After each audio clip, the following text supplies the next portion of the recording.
Hi, എല്ലാവരും സന്തോഷമായിട്ടിരിക്കുവാണോ? എനിക്ക് വലിയ സന്തോഷമൊന്നുമില്ല കേട്ടോ. എനിക്ക് വലിയ സന്തോഷമില്ലെന്ന് നിങ്ങൾക്കൊരു വിഷമമാകും. ഞാൻ എപ്പോഴും എനിക്കും സന്തോഷമെന്ന് പറയുന്നത് നിങ്ങൾക്ക് വളരെയധികം സന്തോഷമാണെന്നും പറഞ്ഞ് ഒരുപാട് പേര് മെസ്സേജ് അയച്ചിട്ടുണ്ടായിരുന്നു. അപ്പം ഇന്ന് എനിക്ക് വലിയ സന്തോഷമില്ലെന്ന് പറയുന്നത് എന്താണെന്നായിരിക്കും നിങ്ങൾ വിചാരിക്കുന്നത്.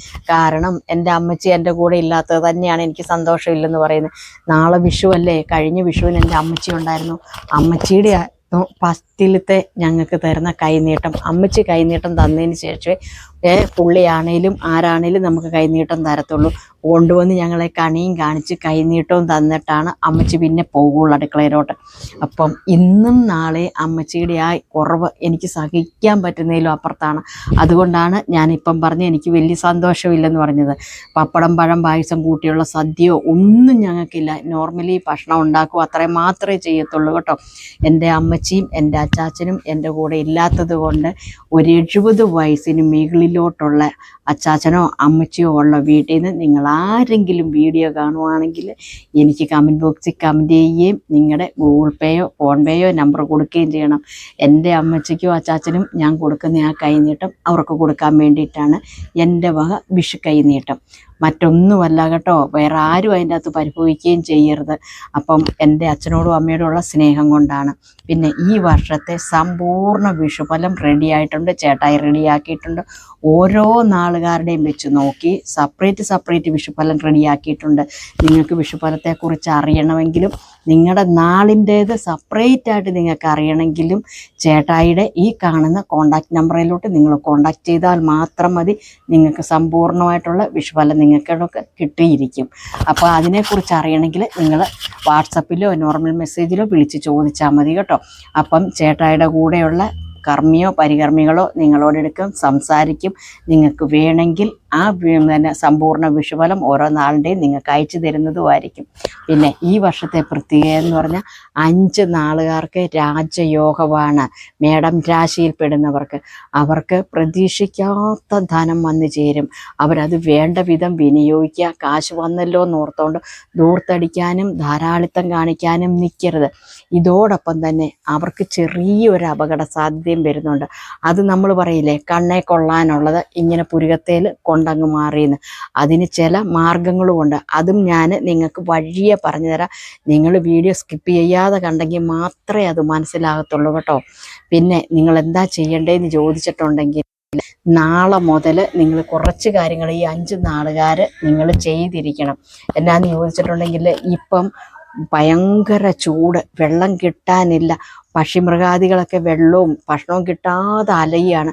അപ്പം നിങ്ങൾ മൃഗത്തിൻ്റെ ഒന്നും പുറകെ വീടുകളിൽ കൂടെ പോകണ്ട. അതുപോലെ തന്നെ കാട്ടിക്കിടക്കുന്ന ആനയുടെയും കടുവയുടെയും പുലിയുടെയും കരടിയുടെയും പുറകെ പോകണ്ട.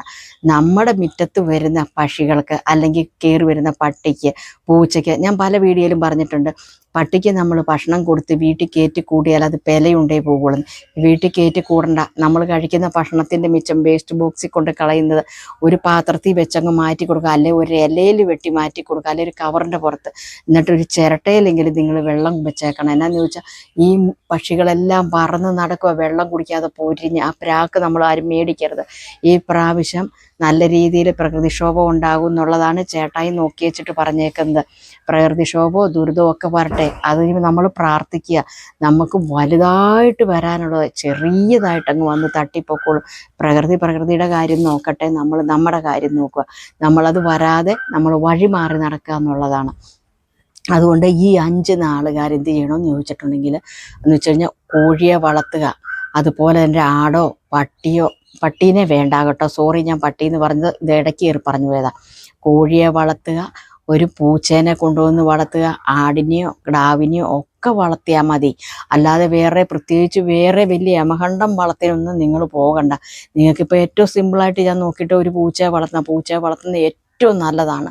അപ്പം നമുക്ക് ഈ ധനം കിട്ടിക്കഴിയുമ്പം നമ്മുടെ ചുറ്റുവട്ടത്തുള്ളവർക്ക് ഒരാവശ്യം തോന്നിയ ഒരു രോഗാവസ്ഥയിലോ അല്ലെങ്കിൽ ഒന്ന് പഠിക്കാനായിട്ട് വിദ്യാഭ്യാസപരമായിട്ട് കുഞ്ഞുങ്ങൾക്ക് പഠിക്കാൻ കാശില്ലെങ്കിൽ അവരെ ഒന്ന് ഹെൽപ്പ് ചെയ്യുകയോ ഒക്കെ ചെയ്തോണം. കാരണം അത് പ്രതീക്ഷിക്കാത്ത അത്രയും ധനമാണ് നിങ്ങൾക്ക് വരാൻ പോകുന്നത് ഈ മേടൻ രാശിക്കാർക്ക്. ആ നാളുകാർ ആരൊക്കെയാണെന്നറിയാൻ നിങ്ങൾ വെപ്രാളപ്പെട്ടിരിക്കുമല്ലേ, എൻ്റെ നാളുണ്ടോ എന്ന് ഓർത്തോണ്ട്. അപ്പോൾ ആ നാളുകാർ ഇതൊക്കെയാണ്. ഞാനത് പറയാം. മകം, പുണർദം, ചോതി, ചിത്തിര, ചിത്തിര വിശാഖം ഈ 5 നാളുകാർക്ക് രാജയോഗമാണ്. പ്രതീക്ഷിക്കാത്ത എമൗണ്ട് ഇവരുടെ കയ്യിൽ വന്നു ചേരും. അടുത്ത വർഷം വിഷുവിന് മുമ്പായിട്ട് 1 വർഷത്തെ വിഷുഫലമാണ് ഇപ്പം ഞാൻ ഈ പറയുന്നത്. അവർ വളരെയധികം ശ്രദ്ധിക്കണം. നമ്മുടെ വായിൽ നിന്ന് പോകുന്ന വാക്കുകളും നമ്മൾ ഒരാളോട് ഇടപെടുമ്പോഴും ഒക്കെ മാന്യമായിട്ടിടുക. ഇനി ഇവരൊന്ന് ലോട്ടറി വേണേലും എടുത്തു നോക്കി പരീക്ഷിച്ചോണം, ഭാഗ്യം പരീക്ഷിച്ചോണം. എന്നിട്ട് നിങ്ങൾ എൻ്റെ ഈ കമൻറ്റ് ബോക്സിൽ വന്ന് നിങ്ങൾ കമൻറ്റ് ചെയ്യണം. ചേച്ചി പറഞ്ഞത് കറക്റ്റായിരുന്നു കേട്ടോ, ഞങ്ങൾക്ക് കാര്യങ്ങൾ ഓക്കെ ആയി. പിന്നെ ഇതിൻ്റെ അകത്തൊരു കാര്യവും പറയാം. ഈ 5 നാളുകാരെന്ന് പറയുമ്പം ലക്ഷക്കണക്കിന് ഈ നാളുള്ളവർ കാണും. പക്ഷെ അതിൻ്റെ അകത്തെ നമ്മൾ മൊത്തത്തിലുള്ള ഫലമാണ് പറയുന്നത്. അല്ലാതെ ഒരാൾ ജനിച്ച സമയവും ഡേറ്റും ഇതെല്ലാം കൂടെ വെച്ച് നോക്കുമ്പോഴാണ് നമുക്ക് കറക്റ്റ് അറിയാൻ പറ്റുന്നത്. ഈ നാളുകാർ തന്നെ ലക്ഷക്കണക്കിനുണ്ടെന്ന് നിങ്ങൾക്കറിയാമല്ലോ. ഓരോ വ്യക്തികളും ജനിച്ച ഡേറ്റ് ഓഫ് ബർത്തും, അതായത് ജനിച്ച ഒരു സമയമുണ്ട്, അത് കണക്കാക്കും. നമ്മൾ നോക്കുമ്പോൾ മൊത്തത്തിലാണ് കേട്ടോ നോക്കുന്നത്. അതുകൊണ്ടാണ് ഞാൻ പറഞ്ഞത്, നിങ്ങൾക്ക് നിങ്ങളുടേതായ സെപ്പറേറ്റ് ആയിട്ട് ഒരാളുടെ നാളും സമയവും ഇതും വെച്ച് നമ്മൾ സമ്പൂർണ്ണ വിഷുഫലം അവർക്ക് ചേട്ടായി റെഡിയാക്കി കൊടുക്കുന്നതാണ്. പിന്നെ എല്ലാവർക്കും നല്ലൊരു വിഷു ആശംസിക്കുന്നു. എല്ലാവരും എണ്ണത്തിൽ ഈ വിഷുവിനുള്ളവർ അടുത്ത വർഷവും നമ്മുടെ കൂടെ ഉണ്ടാവട്ടെ. എല്ലാവർക്കും ആയുസ്സും ആരോഗ്യവും ഉണ്ടാവട്ടെ. തിരിച്ച് ഞങ്ങൾക്കും വേണ്ടിയിട്ട് എല്ലാവരും പ്രാർത്ഥിക്കണം. നിങ്ങളുടെ എല്ലാവരുടെയും പ്രാർത്ഥനയും അനുഗ്രഹവും ഉണ്ടാകണം. പിന്നെ നമ്മുടെ ഇടുക്കി സ്പെഷ്യൽ ഇടിയിറച്ചിയും അച്ചാറും, ബീഫ് അച്ചാറ്, മീനച്ചാറ്, എല്ലാവിധ അച്ചാറും, പിന്നെ അമ്മച്ചി സ്പെഷ്യൽ കാച്ചെണ്ണ, പിള്ളേരുടെ ഹെയർ ഓയിൽ, ബോഡി ഓയിൽ, പിന്നെ ഗർഭിണികൾക്കുള്ള ഓയിൽ, തൈലവും കുഴമ്പും റെഡിയാണ്. പിന്നെ വാദസംബന്ധമായി കാലിനും കൈക്കും പോച്ചിൽ, കട്ടുകഴപ്പ്, വേദന, ഇതിനുള്ള തൈലവും കുഴമ്പും എല്ലാം റെഡിയാണ്. വേണ്ടവർ ഈ കാണുന്ന കോണ്ടാക്ട് നമ്പറിലോട്ട് കോണ്ടാക്ട് ചെയ്യാൻ മറക്കല്ല. നമുക്കപ്പോൾ അടുത്ത വീഡിയോയിൽ വീണ്ടും കാണാം. Tata bye bye. ഓക്കേ.